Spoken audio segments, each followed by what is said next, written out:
Hello दोस्तों, तो आज हम लेकर आए हैं आपके लिए रुक जाना नहीं योजना 2020 के महत्वपूर्ण प्रश्न, जिसमें जो है आज की इस वीडियो में हम पार्ट 1 देखेंगे, जिसमें हम 2 अंक वाले आपके क्वेश्चंस को सॉल्व करेंगे और आपको ट्रिक के साथ इनके आंसर किस प्रकार से आपको एग्जाम में लिखना है वो भी बताएंगे। तो चलिए वीडियो स्टार्ट करते हैं।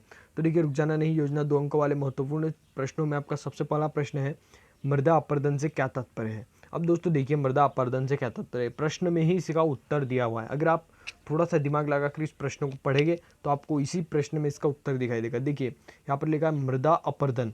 मृदा यानी होती है मिट्टी, ठीक है, इतना तो आप सभी को पता ही होगा, मृदा यानी होती है मिट्टी। और अपरदन, अपरदन यानी होता है नाश होना या फिर बर्बाद होना या फिर क्षय होना उसका, ठीक है, या फिर समाप्त होना, ठीक है, बहुत सारे अर्थ है। तो मृदा यानी मिट्टी का, यहाँ पर हम क्षय पकड़ लेते हैं या नाश पकड़ ले, मिट्टी का नाश होने से क्या तात्पर्य है। अब अगर आपको इसका अर्थ समझ में आएगा तो आप इसका क्वेश्चन बड़ी आसानी से सॉल्व कर सकते हैं कि मृदा अपरदन से क्या तात्पर्य है। तो आप इसका आंसर लिखिएगा कि जल, हवा या जीव जंतु या मानव द्वारा भूपटल की ऊपरी मिट्टी का बह जाना, कट जाना या रूपांतरित हो जाने को मिट्टी का मृदा अपरदन कहते हैं। बड़ा सिंपल है, जल, हवा, जीव जंतु या मानव द्वारा भूपटल की ऊपरी मिट्टी का कट जाना ही मृदा अपरदन कहलाता है। काफ़ी सिंपल है, उम्मीद करता हूँ आपको समझ में आया होगा। आपको बस इसका नाम याद रखना है, मृदा अपरदन। अपर का मतलब होता है ऊपर और दन का मतलब होता है यानी इसका नाश होना, यानी मृदा का नाश होने से आप क्या समझते हैं। तो मृदा का नाश किन किन से होता है, जीव जंतु से होता है, मानव से होता है, जल हवा से होता है। तो आपको इन क्वेश्चन में से ऐड करके इसका आंसर बड़ी सिंपलता से बना देना है। अब आप दूसरा प्रश्न देखिए, दूसरा प्रश्न है मृदा संरक्षण से क्या समझते हैं। अब देखिए इसी क्वेश्चन में ही इसका आंसर है। देखिए मृदा, मृदा का मतलब हम मिट्टी पढ़ चुके हैं, और संरक्षण मतलब होता है इसको बचाना, ठीक है। तो मिट्टी के बचाने से आप क्या समझते हैं, तब हम मिट्टी को कैसे बचाएंगे। हमने पहले प्रश्न में पढ़ा था मृदा अपरदन मतलब क्या होता है, मिट्टी का नाश हो जाना, ठीक है। तो अगर हम मृदा अपरदन को रोक ले तो हम मिट्टी का संरक्षण कर पाएंगे, क्योंकि जहाँ पर हम मिट्टी का नाश होना बचा दे तो मतलब हम मिट्टी का संरक्षण कर रहे हैं। तो हम इसके क्वेश्चन में अगर हमको पूछा जाए कि मृदा संरक्षण से आप क्या समझते हैं, तो आपको बड़ा ही सिंपल इसके आंसर में लिख देना है, मिट्टी के अपरदन को रोकना ही मृदा संरक्षण है, ठीक है। मिट्टी के क्षय को रोकना लिखिए आप, मिट्टी के अपरदन को रोकना लिखिए, या मिट्टी के नाश होने से रोकने को मृदा संरक्षण कहते हैं, ठीक है। और ऊपर से आप कुछ बड़ा चढ़ाकर, आपको अंक अगर ज़्यादा लेने हैं तो मतलब पूरे 2 मार्क्स लेने हैं तो बड़ा चढ़ाकर आप लिख सकते हैं कि भाई जनसंख्या के कारण मिट्टी का बड़े पैमाने पर विनाश हुआ है, हम कीटनाशकों के द्वारा विनाश हुआ है, तो उसको बचाना ही मृदा संरक्षण कहलाता है, एक्सेट्रा एक्सेट्रा, ठीक है। दोनों क्वेश्चन काफ़ी सिंपल है। अब तीसरा क्वेश्चन देखिए, इनसे भी सिंपल है कि भौम जल पाने के स्रोत क्या है। भौम जल यानी होता है भूमि का जल, ठीक है। भूमि का जल पाने का स्रोत क्या है, तो ये तो बिना बताए मुझे लगता है आपको पता होगा। भूमि का जल हम कैसे निकालते हैं, एक तो भूमि है और उसमें हम जल कैसे निकालेगा, मान लीजिए ज़मीन है और ज़मीन में से हमें जल निकालना है, तो एक तो हम बड़ी आसानी से कुआं खोद लेंगे या फिर ट्यूबवेल मार देंगे, ठीक है।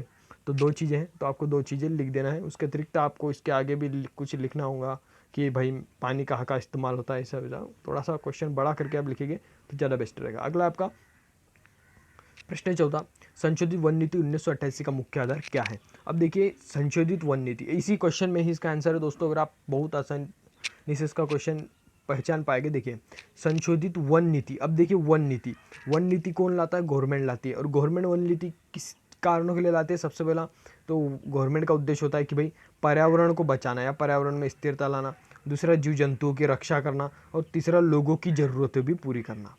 और आपको यही चीज़ें याद रखनी है कि देखिए इसका पहला पॉइंट देखिए, पर्यावरण में स्थिरता लाना, जीव जंतु वनस्पति की प्राकृतिक धरोहरों की सुरक्षा करना, लोगों की बुनियादी जरूरतें पूरी करना। तो अगर आपको पूछा जाए कि भाई संशोधित वन नीति 1988 का मुख्य आधार क्या था, तो आपको बस 3 चीज़ें याद रखनी है, पर्यावरण में स्थिरता लाना था, जीव जंतुओं की रक्षा करना था, और लोगों की ज़रूरतें पूरी करना था। ये अगर आप लिख देते हैं तो भाई कोई भी आपके अंक नहीं काट सकता। अगला 5वां प्रश्न देखिए आप, ये भी काफ़ी सरल है कि भाई भारत में पाई जाने वाली मिट्टियों के नाम लिखिए। अब जो है हम तो इसे याद रख लेते हैं, हम भारत में पाई जाने वाली मिट्टी अगर हमें पूछा जाता है तो हम उसमें कौन कौन सी मिट्टी याद रख सकते हैं, काली मिट्टी, लाल मिट्टी और पर्वतीय मिट्टी, 3 तो याद रख सकते हैं।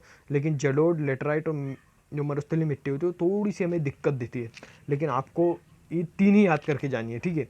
मेरी सलाह मानेगी आप जलोढ़ मिट्टी, लेटराइट मिट्टी और मरुस्थलीय मिट्टी, इन्हें ही आप याद करके जाइए, बाकी 3 तो आपके दिमाग में होती है। तो ये भी आपका क्वेश्चन बड़ी आसानी से सॉल्व हो गया। अगला आपका 1857 की क्रांति के प्रमुख केंद्र कौन कौन से थे। अब देखिए दोस्तों 1857 की क्रांति, अब जो 1857 की क्रांति के सबसे ज़्यादा प्रमुख केंद्र थे वो हमारे मध्य प्रदेश से, अब याद रख लीजिए झांसी और ग्वालियर, क्योंकि ग्वालियर, झांसी से तो आपको झांसी की रानी याद रखना है, ग्वालियर भी बहुत बड़ा सिटी है, मतलब सबसे बड़ा अगर हमारे उस समय में माना जाता था तो जली बड़े बड़े सत्याग्रह हुए हैं ग्वालियर में, ठीक है। तो आपको ग्वालियर झांसी तो हमारे मध्य प्रदेश याद रखना है। उसके बाद में जो आपको याद रखना है वो रखना है यूपी के कुछ, जैसे लखनऊ हो गया, यूपी का आता है आपका, दिल्ली यूपी में आ गया आपका, बैरकपुर मेरठ, और जगदीशपुर ये बिहार में आ गया आपका, जगदीशपुर बिहार। तो आपको बस यूपी एमपी याद रख लीजिए आप, यूपी और एमपी, ठीक है। एमपी के दो बड़े चीज़ों के नाम लिख दीजिए, झांसी ग्वालियर हो गए, और यूपी के आप लिख दीजिए दो बड़े, जैसे दिल्ली लिख दीजिए और लखनऊ लिख दीजिए, हो गए आपके 4, और आपको उस पर अंक मिलने हैं 2। तो मैं 100% कह सकता हूँ कि इस जो क्वेश्चन है अगर आपको पूछा जाता है और आप 4 के भी नाम लिख देते तो आपको पूरे पूरे अंक मिलेगी। अगला आपका कि 1857 के स्वतंत्रता संग्राम के प्रमुख नेताओं के नाम लिखिए। अब जो प्रमुख नेताओं में आपको सबसे पहला नाम याद रखना मंगल पांडे का, क्योंकि इसकी वजह से ही तो हुआ था 1857 का युद्ध, मंगल पांडे की वजह से, ठीक है। सबसे पहला मंगल पांडे तो आपको याद ही रह जाएगा। उसके बाद में आपको याद रखना तात्या टोपे, ठीक है, इसको आप नहीं भूल सकते, ठीक है, तात्या टोपे। तीसरा आपको रखना नाना साहेब, बेगम हजरत महल, और ऊपर से बहादुर शाह जफर द्वितीय। ऐसे 4-5 नाम है जो आप बड़ी आसानी से याद रख सकते हैं बिना सोचे समझे, ठीक है। आपको कोई दिक्कत नहीं रहना, जो नाम मन में आया वो लिख देना है आपको, ठीक है। मंगल पांडे हो गए आपके, बहुत बहुत सारे नाम हैं। अगला आपका 1857 के स्वतंत्रता संग्राम का तत्कालिक कारण क्या था। अब देखिए 1857 का स्वतंत्रता संग्राम मैंने आपको इसके पहले क्वेश्चन में बताया था कि भाई मंगल पांडे की वजह से जो हुआ था वो हुआ था 1857 का स्वतंत्रता संग्राम। अब क्यों हुआ था वही हमें यहाँ पर बताना है, क्योंकि देखिए जो पुराने समय में आपने एक स्टोरी सुनी होगी कि भाई बंदूक, जो अंग्रेज जो बंदूक देते थे उसमें हमें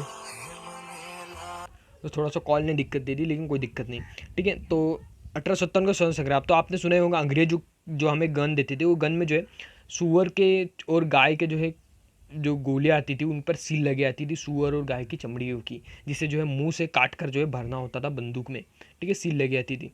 तो उसी के विरोध में जो है मंगल पांडे ने जो है एक 1857 के युद्ध के नाम से एक थोड़ा सा शुरू कर दिया, एक जंग जिसे हम कहा आंदोलन, ठीक है। तो जिसकी वजह से जो है 1857 का युद्ध हुआ, ठीक है। अब मैंने आपको स्टोरी टाइप बताया, अब आपको थोड़ा इसे साहित्यिक रूप में लिखना है कि भाई बैरकपुर छावनी का था मंगल पांडे, और उसने जो है चर्बी लगे कारतूसों को भरने से इनकार कर दिया, अंग्रेज अधिकारी की हत्या कर दी, उसे बंदी बना लिया गया। उसके बाद में जो है क्रांति शुरू हुई, ठीक है। उसके बाद तत्कालिक कारण शुरू हुआ, ठीक है। सिंपल सिंपल आपको लिख देना है, कोई दिक्कत नहीं। अगला देखिए आप, अगला देखिए हड़प नीति क्या थी, ठीक है। हड़प नीति, अब देखिए इस नाम से ही समझ में आ रहा है, हड़प नीति मतलब हड़पना ही है सब कुछ।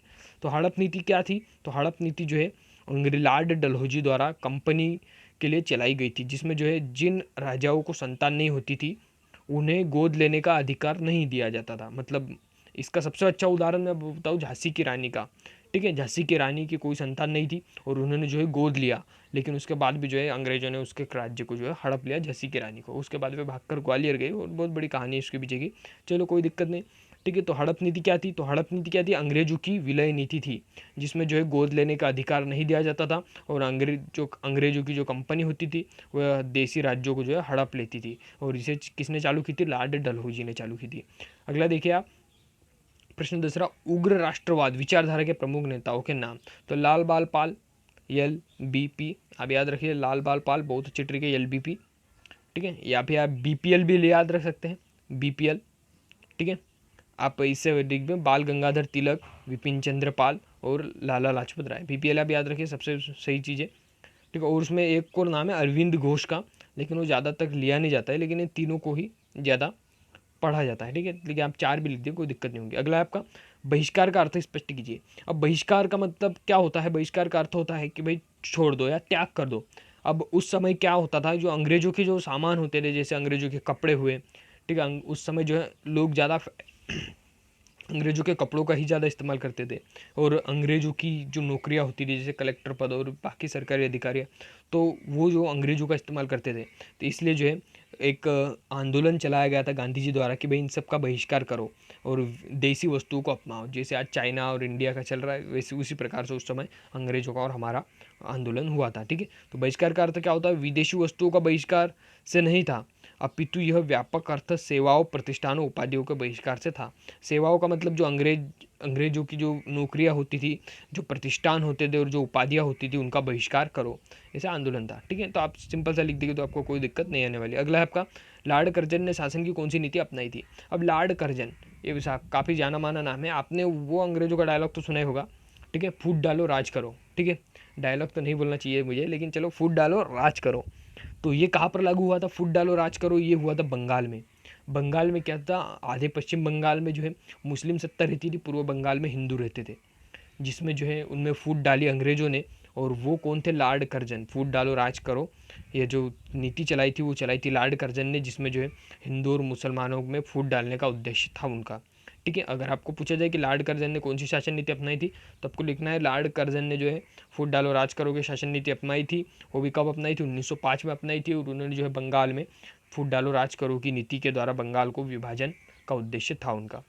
ठीक है, इस प्रकार से आपको लिखना है। ज़्यादा बढ़ा चढ़ाकर अगर आप लिखेंगे तो बहुत सही रहेगा, क्योंकि आप समझ सकते हैं ज़्यादा बड़े क्वेश्चन को ही जल्दी टिक मिल जाती है। अगला आपका सहायक संधि व्यवस्था क्या थी, इसको किसने लागू किया था। तो देखिए सहायक संधि व्यवस्था, तो सहायक संधि व्यवस्था भारत के गवर्नर लॉर्ड वेलेजली द्वारा लागू की गई थी, जिसमें जो है भारतीय जो राजा हुआ करते थे उनसे सीधी संधि कर ली जाती थी। सहायक संधि व्यवस्था किसने लागू की थी, जनरल वेलेजली ने। अगला आपका राष्ट्रीय आय की गणना किस समय अवधि में की जाती है, लिखिए। तो राष्ट्रीय आय की गणना जो है कब की जाती है, राष्ट्रीय आय की गणना जब आप, इसका सबसे सिंपल अगर एक क्वेश्चन आप अगर अपने दादा परदादा या फिर आपके पापा से पूछेगी कि भाई बैंक कब कर्जा वसूलती है, बैंक में किस दिन से जो है बैंक का दिन चालू होता है या बैंक का नया वर्ष चालू होता है, तो वो आपको बताएंगे 1 अप्रैल। ठीक है, 1 अप्रैल बैंक का फर्स्ट न्यू ईयर कह सकते हैं हम, बैंक का न्यू ईयर 1 अप्रैल होता है, और जो साल का एंड होता है वो 31 मार्च होता है। और यहाँ पर बजाओ तो राष्ट्रीय आय की गणना भी 1 अप्रैल को ही शुरू होती है। मतलब आप समझ के चलिए जो पैसों का जो दिवस होता है, यानी पैसों का जो व्यवहार का जो दिन होता है वो होता है 1 अप्रैल से 31 मार्च। ठीक है, अगला आपका कि मानव विकास सूचकांक की गणना किसके आधार पर की जाती है। मानव विकास, ठीक है, मानव यानी होता है मनुष्य, विकास यानी होता है कि भाई वो कितना ऊपर जा रहा है। ठीक है, ठीक है, मानव विकास सूचकांक की गणना किसके आधार पर की जाती है, हमें यहाँ पर बताना है कि भाई मानव विकास सूचकांक की गणना किसके आधार पर की जाती है। तो भाई सबसे पहले तो स्वस्थ जीवन, ठीक है, मानव विकास की भाई मानव सबसे पहले तो स्वस्थ हो, स्वस्थ जीवन, मानव हेतु जन्म के हेतु जन्म प्रत्याशा, वयस्क साक्षरता, कुल नामांकन अनुपात, प्रति व्यक्ति सकल घरेलू उत्पाद। ठीक है, मतलब अगर हम सीधी सीधी भाषा में समझे तो भाई तो मानव विकास सूचकांक के लिए अगर हम सीधे सीधा समझे तो भाई एक लंबा स्वस्थ जीवन चाहिए, वयस्क साक्षरता चाहिए, मतलब कम उम्र में साक्षरता चाहिए, कुल नामांकन अनुपात चाहिए, अब प्रति व्यक्ति सकल घरेलू उत्पाद अधिक चाहिए, मतलब 2 व्यक्ति, मतलब जितने प्रति व्यक्ति घर आते हैं उसमें सबसे ज़्यादा घरेलू उत्पाद चाहिए। तो ये जो है मानव विकास सूचकांक की गणना इसी के आधार पर जो है की जाती है। तो दोस्तों आज के लिए 15 क्वेश्चन, आपका जो वीडियो है 10 मिनट से ऊपर बन चुका है, और मेरा कोई भी उद्देश्य नहीं है आपको बोर करना। तो मिलेंगे इसके नेक्स्ट पार्ट में, जिसमें हम बचे हुए और कुछ क्वेश्चन डिस्कस कर लेंगे। उसके बाद हम 3 अंक, 4 अंक, 5 अंक वाले क्वेश्चन भी डिस्कस करेंगे, और ऑब्जेक्टिव क्वेश्चन, जिससे आपकी जो सोशल साइंस की तैयारी बहुत अच्छी हो जाएंगी। इसके बाद जो हम इंग्लिश की भी तैयारी करवाने वाले हैं, इंग्लिश और विज्ञान की, तो आप डिस्क्रिप्शन बॉक्स में कमेंट कीजिए कि आपको और कौन से सब्जेक्ट की चाहिए IMP क्वेश्चन। ठीक है, तो कैसा लगा आपको वीडियो, चलिए मिलते हैं नेक्स्ट वीडियो में।